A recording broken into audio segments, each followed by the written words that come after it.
अयोध्या में कांग्रेस प्रदेश अध्यक्ष अजय राय के दौरे के बाद एक कथित मछली बोझ को लेकर यूपी की सियासत गर्मा गई है। दावा है कि अजय राय के स्वागत में आयोजित कार्यक्रम में मछली पकाए जाने की व्यवस्था थी। हालांकि यह बात अलग है कि अजय राय ने खुद मछली खाई या नहीं, इसका कोई प्रमाण सामने नहीं रखा गया है।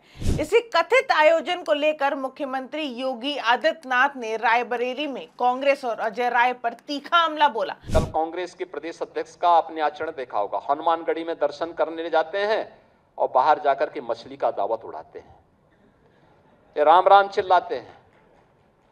बेशर्मी की भी एक सीमा होती है। किसने कहा था फिर मंदिर जाने के लिए? अरे जो खाना था बाहर खा लेते, अयोध्या के बाहर खा लेते।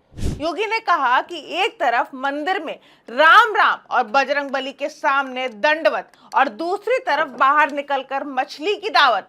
अगर मछली खानी ही थी तो अयोध्या से बाहर जाकर खाते।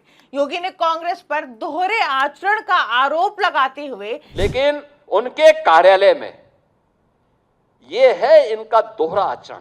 गिरगिट भी शर्मा जाता है इन लोगों के सामने, तो वो भी शर्मा जाता होगा कि मनुष्य के रूप में हमारी कौन सी ऐसी प्रजाति हो गई है कि जो वहां मंदिर में राम राम चिल्ला रहे हैं, बजरंगबली के सामने दंडवत होने का ढोंग कर रहे हैं।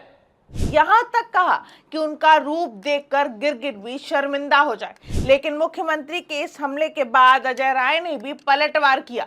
अजय राय ने साफ कहा कि अगर उनके मछली खाने की तस्वीर या कोई प्रमाण मुख्यमंत्री के पास है तो उसे सामने लाया जाए। उन्होंने चुनौती देते हुए कहा कि अगर वह मछली खाते हुए दिखाई दे जाएं तो अब प्रदेश कांग्रेस अध्यक्ष पद से इस्तीफा दे देंगे। कांग्रेस का कहना है कि अजय राय शाकाहारी हैं और यह आयोजन निषाद समाज से जुड़े एक नेता की ओर से किया गया था। यानी इस पूरे विवाद में फिलहाल दो बातें अलग अलग है। एक तरफ कार्यक्रम में कथित तौर पर मछली पकाए जाने को लेकर विवाद है और दूसरी तरफ अजय राय पर खुद मछली खाने का आरोप है, जिसे कांग्रेस और अजय राय खारिज कर रहे हैं। ऐसे में सवाल यही है कि क्या यह सिर्फ एक स्वागत कार्यक्रम में खाने को लेकर उठा विवाद है या फिर 2027 के चुनाव से पहले यूपी की सियासत में आस्था, खान पान और धार्मिक प्रतीकों को लेकर एक और बड़ा राजनीतिक मुद्दा तैयार हो रहा है।